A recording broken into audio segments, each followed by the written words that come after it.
You've heard of self-image psychology that says that we always perform on the outside the way we see ourselves performing on the inside. We'll talk about this, but there is no improvement in performance on the outside until you improve the picture of yourself on the inside. It's interesting, they say that men and women who become successful in adult life are found to have read a lot of biographies and autobiographies of successful men and women when they were young. Is they love to read stories about men and women who had done something valuable and worthwhile with their lives. And many of you are like that. And as a result, when you read the story, you think of yourself being and doing the things that the people that you admire, successful people, have done.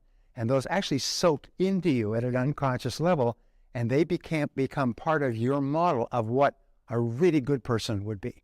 So that's the self-ideal. And it's very important when you think, what are the qualities that I admire the most in other people? Those are the qualities that you are most striving to emulate as an adult. And number two is your self-image. The self-image is the way you see yourself and the way you think about yourself in the present, in the moment.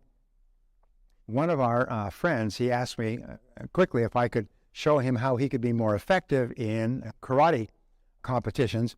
And I gave him a 3-part way of preparing his mind, which we'll talk about later, which consists of affirmation, visualization, and physical stance.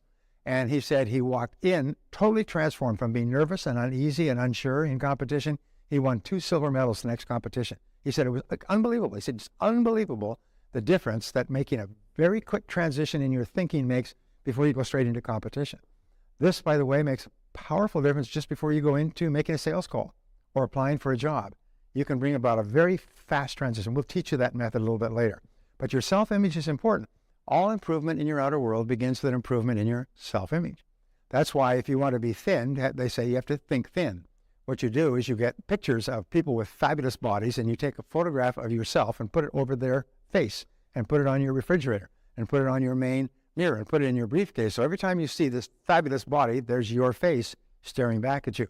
And your subconscious mind takes a photograph of it and says, aha, this is what you're supposed to look like.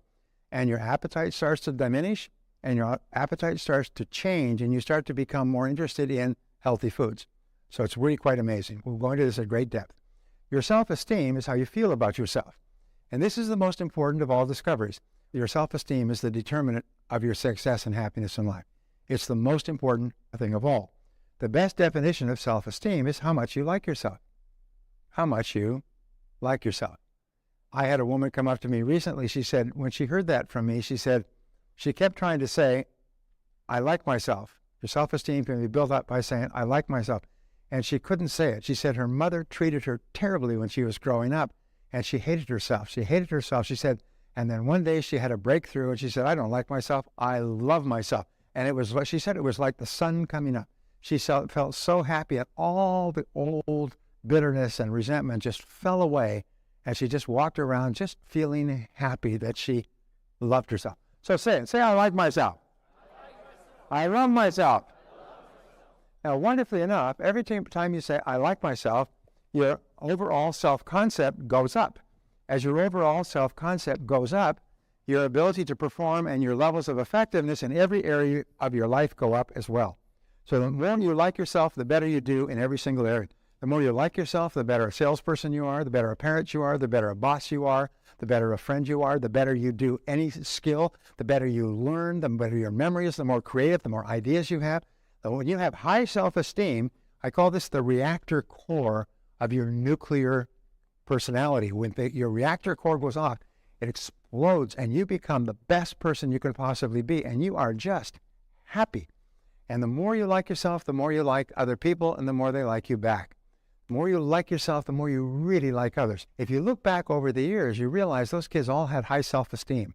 They came from really positive families, and they were just really happy kids, and all the other kids wanted to be around those kids. And they were the presidents of everything, and the head of the teams, and the heads of the student body. You see, people will often say, what about people who have too much self-esteem? No, there's no such thing. People who are arrogant or pushy or overbearing are not people with high self-esteem. They're people with low self-esteem engaging in compensatory behaviors. People with high self-esteem they're okay with themselves. And so what they do is they get out of themselves. They're no longer preoccupied with themselves. What are they thinking about me? And, oh my God, did I do the right thing? Is they're quite happy with themselves, so they're into you, and they're able to focus on you. I don't know if you remember when we were in high school, there were kids who were always really popular, and everybody flocked around them like bees to honey. Everybody wanted to promote those people and wanted to be like them. Because when you really like yourself, you like others, and you make others feel good about themselves. And you can achieve this by just saying, I like myself. We used to say, when you get up in the morning, you start saying, I like myself, like pumping yourself up. I like that. And as you go through the day, say, I like myself, I like that. When I first learned this, I'd say it 10, 20, 50, 100 times a day. My self-esteem was so low. I used to say I was so far behind, I thought I was first. And most of us start off with low self-esteem as a result of mistakes that parents make. And we'll talk about all this. So your self-esteem is the core of your personality. It's the most important thing of all. And the more you say, I like myself, the more your self-esteem goes up. You have a major reversal or disappointment or setback, or somebody's rude or dishonest with you, say, wait a minute, I like myself. And when you say, I like myself, because your mind can only hold one thought at a time, the words, I like myself, cancel out all negative thoughts. You can't say, I like myself, and have a negative thought at the same time. So moving on, we said that you were born as pure potential. When a child comes into this world, they are unique and different from any other child that has ever existed. And we say every child comes into the world with a high need for love and touching, When your children are infants, they cry a lot. And one of the reasons that they cry as an infant is not necessarily because their diapers are wet or because they're hungry, is they're trying to find out, am I safe? Am I in a safe world? Am I in a secure world? Am I okay? And when the parent comes and picks them up and hugs them and touches them and talks to them, then they register at a deep level, I'm okay, I'm safe. The job of parents, especially in the first 3 to 5 years, is to build that solid self-concept like concrete so that the child knows that they are good and desirable and attractive and in a safe world. And that they have that, then they have no deficiency needs. Most adults spend most of their adult life trying to compensate for the deficiencies they experienced in childhood. If they didn't have enough love and touching, they're always seeking out the approval of other people. If they didn't have enough reassurance, they're constantly insecure as adults. Whenever you see an adult that is having problems, you see a problem that took place in the first 3 to 5 years. And almost invariably, it was a lack of love, a lack of sufficient love. A psychologist, a friend of mine, said, if you take all of modern psychology, it can be summarized in this, is that all psychological problems stem back to love withheld at the critical formative times. So we say that every child needs love like roses need rain. And they need sunshine. They need roses and rain and sunshine. And you cannot give a child too much love in their formative years. You cannot overdo it. There are some schools of thought said you'll make this child dependent or you'll make the child a sissy. Au contraire, the exact opposite happens. When you lavish your children with love when they're young, they grow up strong and self-confident with high self-esteem, positive self-images. They feel terrific about themselves. Lack of love causes all the deficiencies that we see in adult life. The challenge is, if you look at the inner cities, and I just read a study on this, is that many of the mothers with multiple illegitimate children are also drinking and smoking dope, and the kids have no support, no encouragement. They have no nothing, and so they're set up for failure as adults.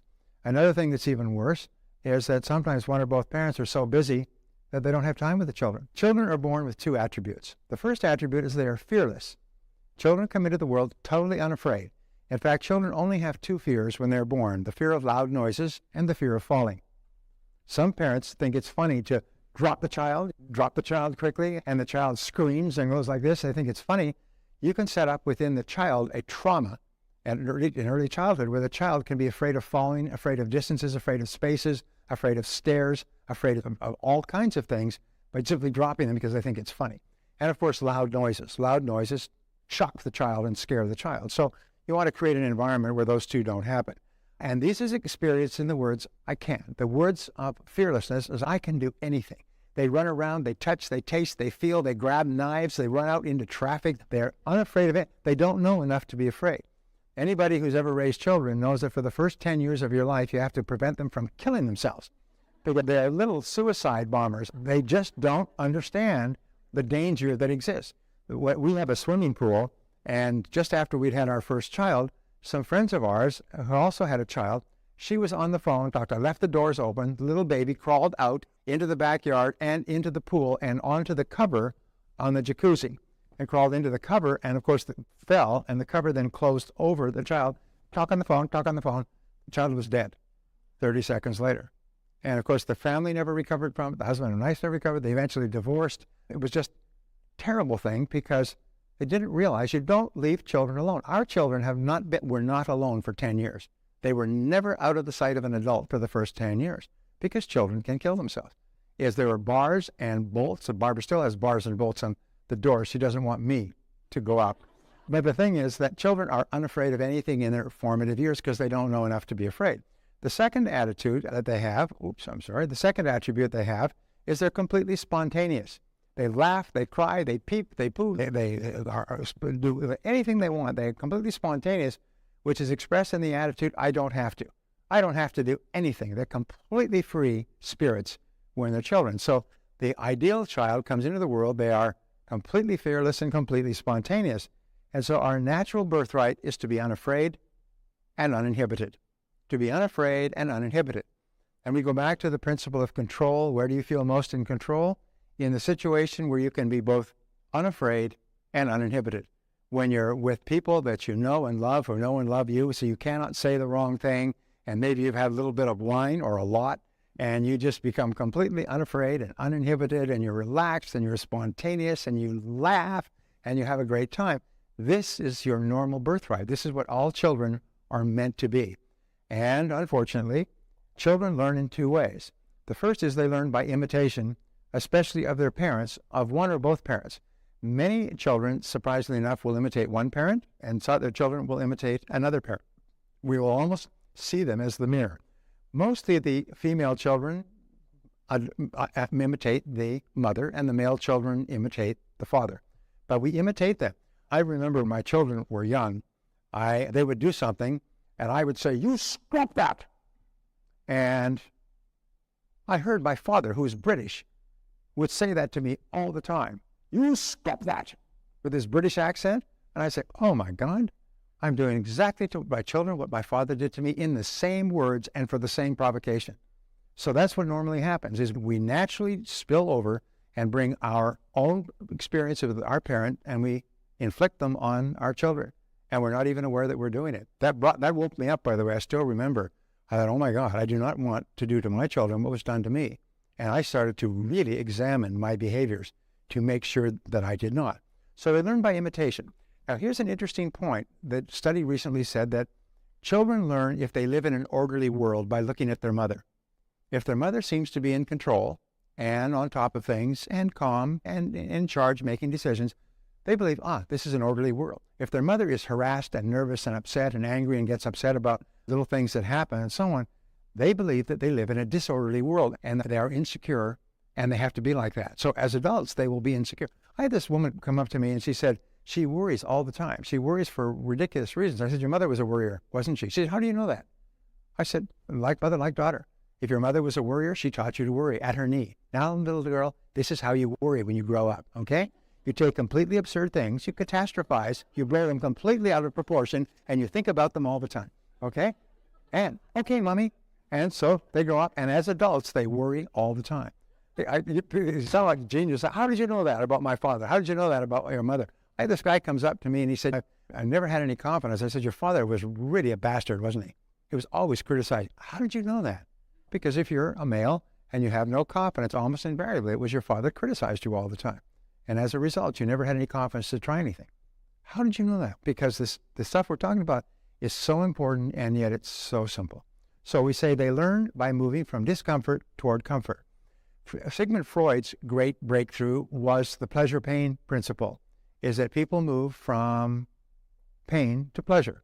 So they move from discomfort toward comfort. And that is the child's primary motivation. When children are young, they're totally emotional, and they always are moving away from lack of love toward love. They work away from fear and criticism toward love and acceptance. And they're automatic. They're just simply moving all the time from discomfort toward comfort. We as adults, by the way, move from discomfort toward comfort all the time. It is our primary motivation. We are seeking pleasure and moving away from pain. One of the pleasures, the 7 ingredients of success, one of the pleasures is peace of mind, another is financial independence, another is loving relationships. And we always move to compensate for the deficiency that we feel that we are experiencing now. So if we feel that we don't have enough money, that becomes our preoccupation to get enough money. If we don't feel that we have enough love and security in our relationships, that becomes our preoccupation. So very early in life, children begin to develop negative habit patterns, which have their roots in destructive criticism. Now, where do these negative habit patterns come from? The first one they come from is destructive criticism. It's used by parents to direct and control their children. Now, destructive criticism happens when the child is told, don't, get away from there, stop that. How many times have I told you, whack, slap, punishment? And the child has no understanding that playing with knives is dangerous. They don't understand what's going on. They only know that if I try something new, Mommy and Daddy get really mad at me and they shout at me and they hit me. So if I try something new, I'm in danger. So I've got to avoid doing anything new. I've got to avoid touching, tasting, feeling things. I can't. And they develop this feeling of I can't. And this feeling of I can't eventually moves, as we say, becomes the inhibitive negative habit pattern. We feel inhibited from trying to do things. We feel inhibited and we feel incompetent, incapable. I'm too small. I can't. And in adult life, this manifests itself. This pattern triggers the response of I can't, which creates the fear of failure. And the fear of failure is the greatest single obstacle to success in adult life. It's not that we cannot do extraordinary things with our lives. It's just that we have such fears, and the fears are irrational. They're not based on anything. They're based on childhood experiences. General MacArthur once said, there is no security in life. There is only opportunity. But unfortunately, the bottom 80% of the population are preoccupied with security, and even into the top 20%, and they think about security all the time, and they're traumatized about taking risks. Here's an interesting discovery about the fear of failure. I can't. And that is that the fear of failure is expressed in the body. And if you take the human body and you turn it sideways, so here's the body, here's the head, okay? Here's the... And then you divide the human body in half, this way, that's laterally, and you get the front of the body and the back of the body. The fear of failure is manifested on the front of the body. It's manifested first in the solar plexus.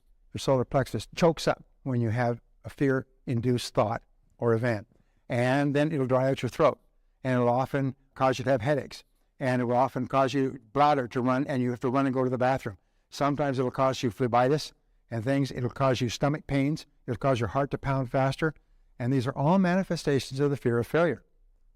Sometimes I would use an example of this by saying, now, the biggest single fear in America, ahead of the fear of death, is the fear of public speaking. Standing up in front of an audience and speaking. And so in order to help you overcome that fear, now this is an exercise. Beep, this is just an exercise. Beep, this is just an exercise, all right? In order for you to overcome your fear, I'm going to pick one person from this audience, and I'm going to bring you up here to speak later on in the day. And I'm not going to tell you who it is, but you'll be invited up here to speak for 5 minutes later on in the day. So I just want you to think of, if it's you, what you will say in that 5 minutes. Now, how many people felt their solar plexus go just like that? Isn't that interesting? I told you, bleep, this is just an exercise. This is a drill. This is not true. But the very idea of being called up to speak spontaneously in front of a group causes your solar plexus to go. This is a manifestation of the fear of failure. Imagine what happens when you're given a business opportunity or an opportunity for a new job or a new promotion, or even setting a new goal and committing yourself to embarking on a new course of action, to paying money to do something that you haven't done before, to learn a new subject. You would choke up all the way here. Pretty soon you can find yourself tossing and turning at night. What if I said, I'm going to call you up tomorrow? You don't know who it is, but I'm going to be one of you. And I look at you like this, and I give you a big smile. So you think, oh my God, he's looking right at me. It's going to be me. Do you know what would happen? You'd be tossing and turning all night, thinking, oh my God, what if it's me? What if it's me? You see how irrational? I've told you I've told you this is an exercise. It's only a drill, but even the thought of it would cause you probably to be awake at night. So this is where you experience the fear of failure. I just write FOF. I used to write follow up and close when I would say, now the third part of selling is follow up and close, F-U and close. And I realized it didn't look too good on paper. Anyway, so we say the next habit pattern is the compulsive negative habit pattern. This pattern develops when children receive conditional love. Let us even say when children are the victims of conditional love. This is love that is not given unconditionally. It's given, taken away, given, taken away, given, taken away. Children respond with, I have to please other people. And so instead of saying, I don't have to, I can do anything I want, is children start saying, I have to. If I don't do this, parents say, if you don't, you're going to get it. You better do this or else. If you don't do that, you're in big trouble. And so children who are traumatized about losing the love and security of their parents start thinking, I have to do what mommy and daddy want. I have to do what they want, or they'll get mad at me. They won't love me. I won't be safe. I'll be in great danger. And so what they do is they start saying, I have to do what mommy says. I have to go now. I have to do this. I have to do that. I have to. Children who have been the victims of conditional love grow up with what is called hypersensitivity. And as adults, they are hypersensitive to the opinions of other people. They can't do anything without getting the approval of others. They've got to ask other people. What if somebody disapproves? What if they don't like me? What if they're mad at me? And so they are actually like a deer caught in the headlights. When it comes to anything new or different, they're paralyzed. In selling, for example, the most important quality in selling or in entrepreneurial business is the quality of boldness. It is the quality of actually getting out there, Brett, you know what I'm talking about, and doing it, right? Instead of talking about it and planning for it. And the fear of rejection, the fear of criticism, the fear that other people may disapprove is so traumatizing that it causes people to paralyze and not try anything new or different. So, the compulsive negative habit pattern creates the fear of rejection and also the fear of criticism. This fear of rejection is experienced by adults as type A behavior. Now, there are many people here who have what is characterized as type A behavior. I'll talk about this in greater length tomorrow, but type A behavior is an obsessive desire to earn the approval of the boss. We can never earn enough approval from the boss. I've had people working for me who could have the best year in history, be #1 in the history of the company, and on January 1st, they feel that they're starting all over again. They feel that they have no success, no approval, and they're always scrambling.